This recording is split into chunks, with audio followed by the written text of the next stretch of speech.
Mike Hurst joins us this morning, former U.S. attorney, current chair of the Mississippi Republican Party, looking resplendent as always. Good morning, my friend. Good morning, Richard. How are you, buddy? I'm doing well. Happy hump day. To you as well. Weekend is just around the corner. It's right there. I don't know if you heard the clip that we played before the break. I did not. So it was Meet the Press Sunday morning with Kristen Welker sat down for about a 90-minute interview with the president.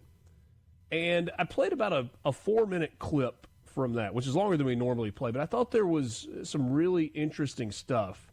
I had two observations before we went to the break. One, I thought there was a depth to the president's answers that sometimes you don't hear from him. And I gave Kristen Welker a lot of credit because she actually let the president answer the questions. Right. There were three things that really stood out. She went down the road of, are you really considering a third term? People are selling Trump 2028 hats all over the place. And he answered the question as directly as I've ever heard him answer it. He said, no, we're not considering a third term. I think 4 years is plenty of time to do something great. And he said it's a huge compliment that people are saying that and buying those hats and kind of having fun with the idea of a third term. But that's the first time that I've heard him come out and directly say, no, stop. We're not trying to get a third term as president.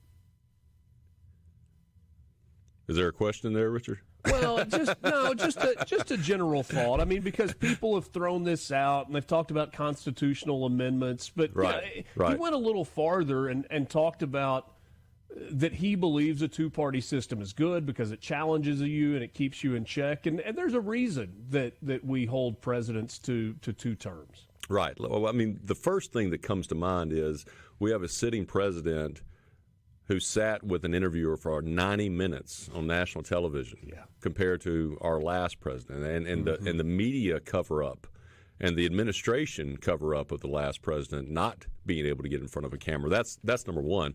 The second is the people are clamoring for a third term because of all that he has done and is doing. I mean, look at how much he has done and accomplished in just 100 days. Yeah. I mean, crazy things like securing our border. Crazy things like enforcing the law for those who have violated the law. Crazy things like backing our law enforcement who put their lives on the line for us. I mean, this is incredible. It shouldn't be incredible stuff, but it is incredible stuff because of the last 4 years that we've had to deal with in the Biden administration. Crazy things like seeing that American ships are being attacked by Houthi rebels in the Red Sea and putting an end to it in the course of a couple of weeks. Right. And other countries taking advantage of our country and pushing back and saying enough is enough. I mean, Americans are the most hospitable, the most altruistic, the most giving people in the world. But there comes a point, Richard, where we have enough, and we have done enough for this world. But there comes a point when you are taking advantage so much, you just have to say enough is enough, and that's what this president is doing. She asked him about the MAGA movement continuing. She pointed out that he is the leader of this movement. He said it's the greatest movement in political history, and as he is going to do. But he was quick to say that this will continue well beyond his presidency, and he singled out Marco Rubio and J.D. Vance as kind of the top of the Republican Party underneath him. Right. And I think as a conservative Republican, you should be very excited about the up-and-coming members of our party who are going to take over the reins once President Trump's office is over. I mean, you're exactly right. Who can be against making America great again? I can't understand it. I don't understand the Democrats' current platform of, going to detention facilities and advocating for individuals who have broken our laws to be here. And again, they're advocating against our government who's only trying to enforce our laws and trying to protect American citizens' safety and American citizens' jobs.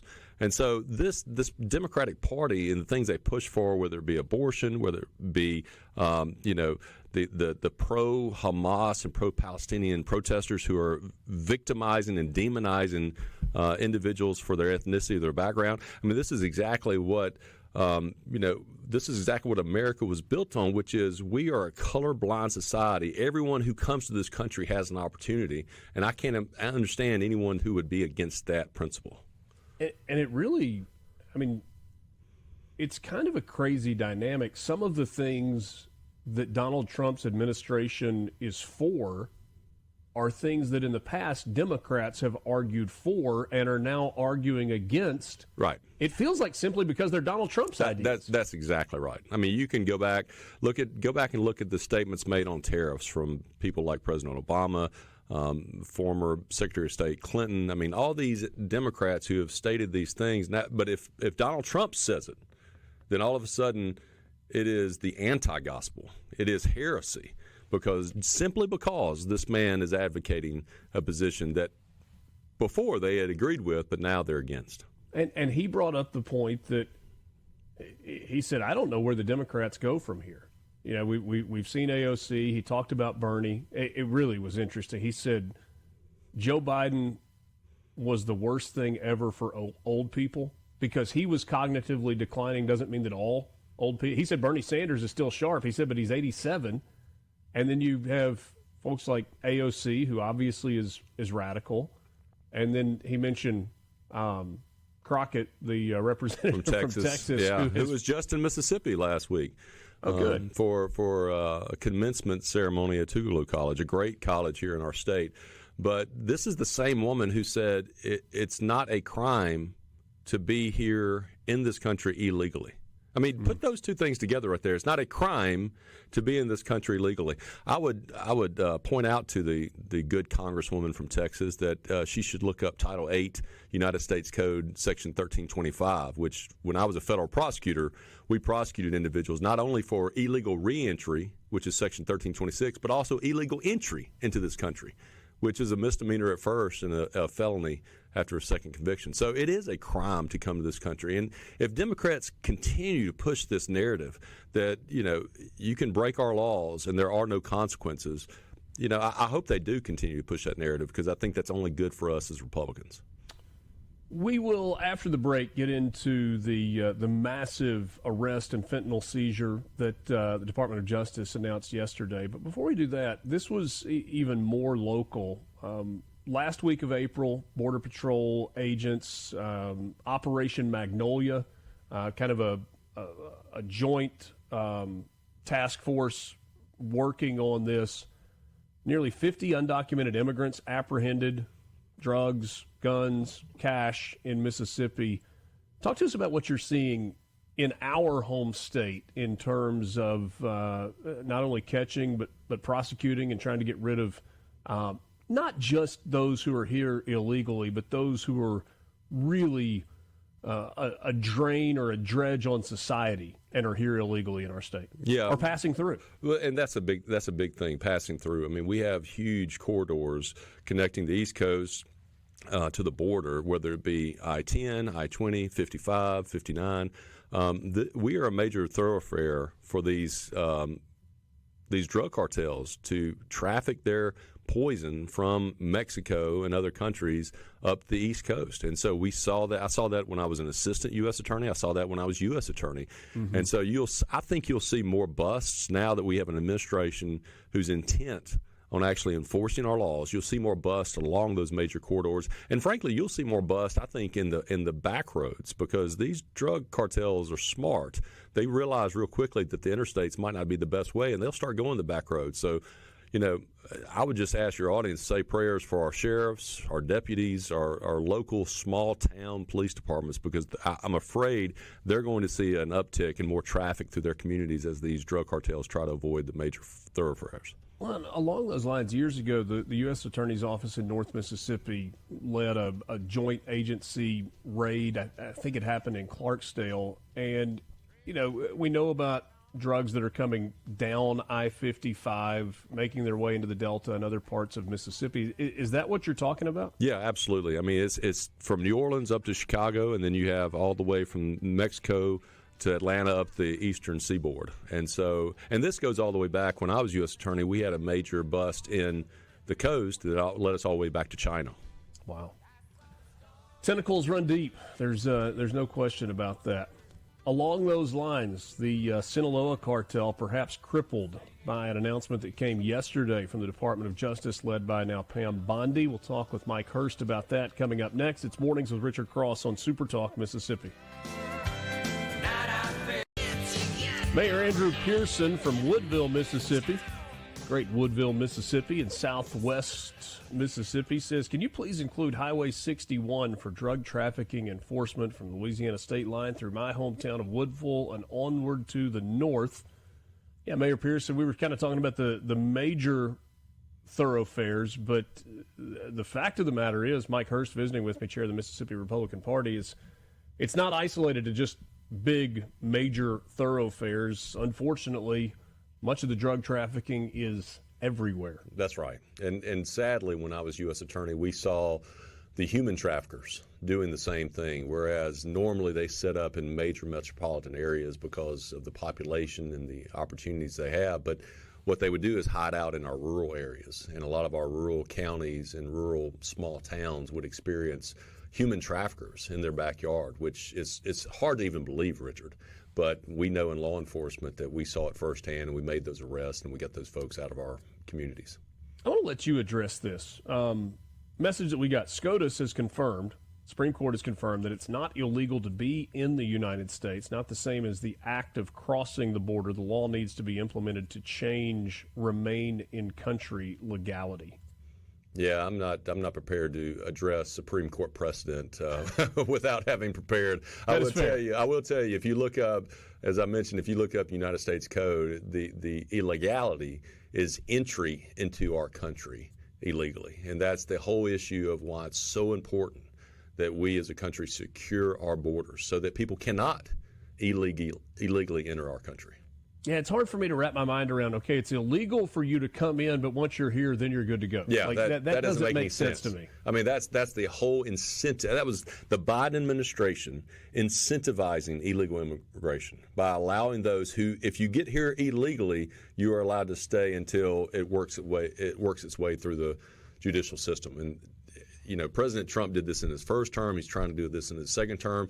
If you come here illegally, we're going to ship you back. If you want asylum or any other special status, you're going to have to wait in another country because you are, by definition, illegal, period. Yeah.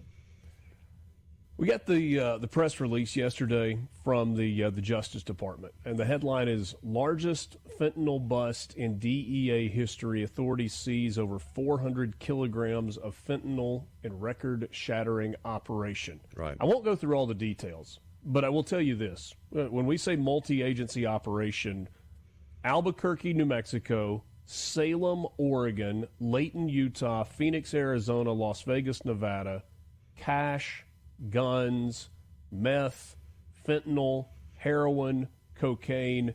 This was a big operation. Yeah, it was. And it was connected to the Sinaloa cartel, which is a huge drug operation. And the thing that jumped out to me, Richard, was they seized 400 kilograms of fentanyl. Now, to your listeners, that might not sound like a lot, but let me put it in context.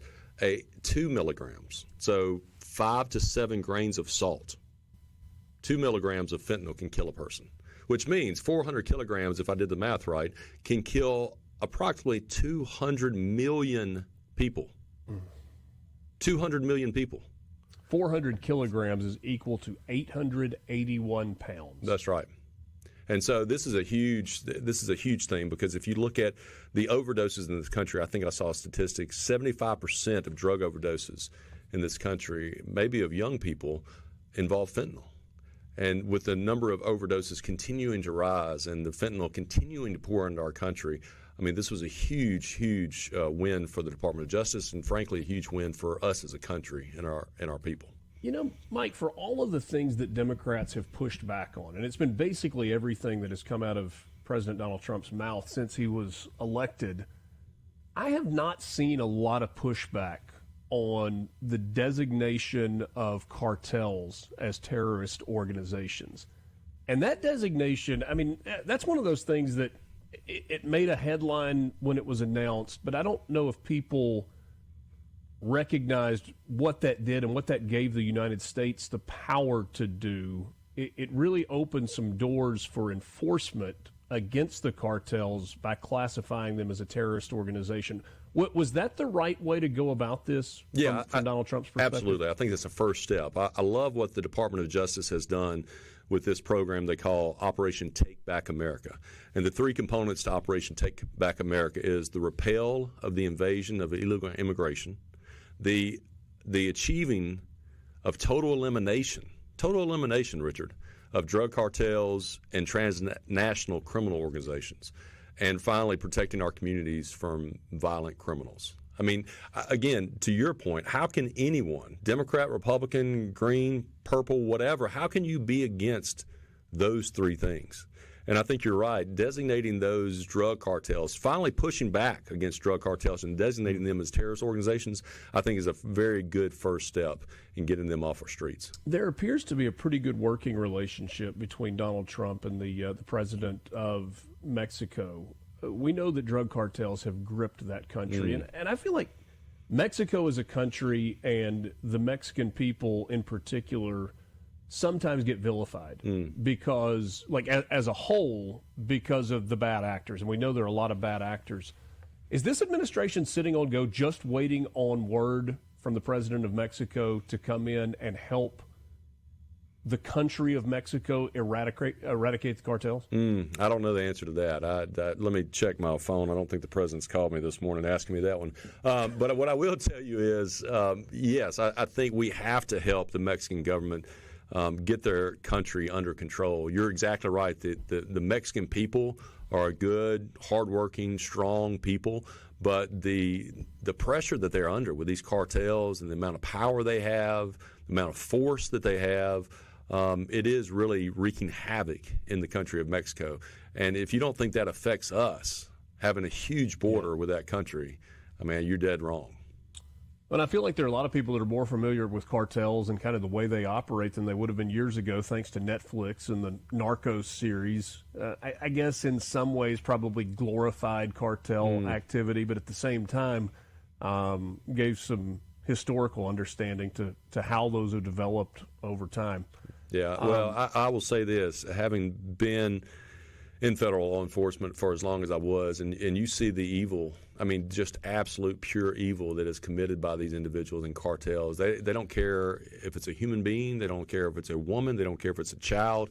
If it gets in between them and selling drugs and making money and gaining more power, it doesn't matter. And they'll do anything to do that. And that type of evil is what needs to be eradicated. With your former U.S. attorney hat on, can you explain at all what's going on at the federal level with the Epstein list? It's been talked about so very much. I saw an interview with a Republican senator. I think he was with Benny Johnson yesterday, where he was talking about the deep state and why it is that perhaps this list is not being published the way Donald Trump said it would be, the way Pam Bondi said it would be, the way Kash Patel said it would be.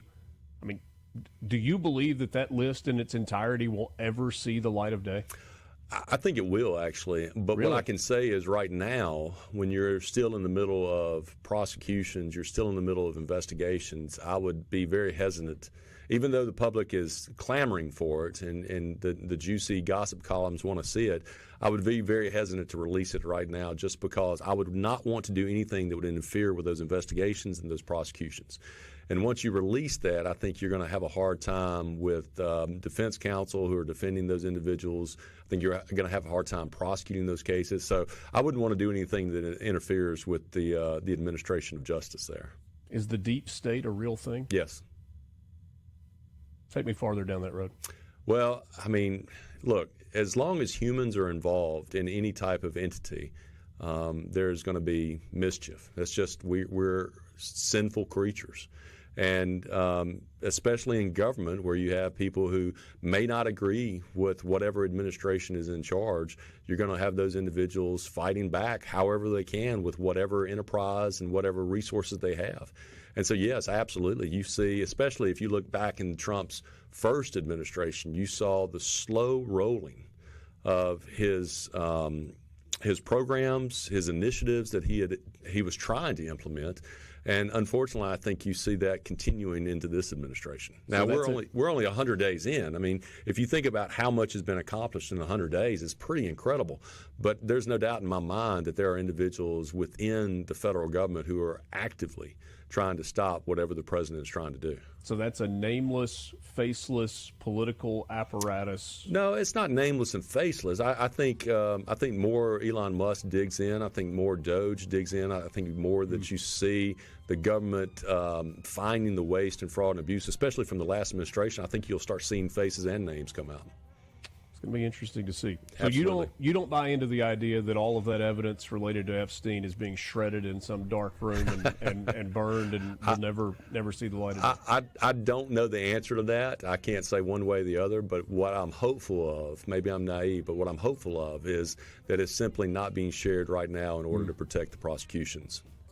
Mike Hurst, chairman of the Mississippi Republican Party, former U.S. attorney. Always appreciate your time and your insight. Thanks, Richard. Great to see you, buddy. You as well. Mornings with Richard Cross, SuperTalk, Mississippi. Glad to be with you on the radio, online, and on the go. We're back with you right after this.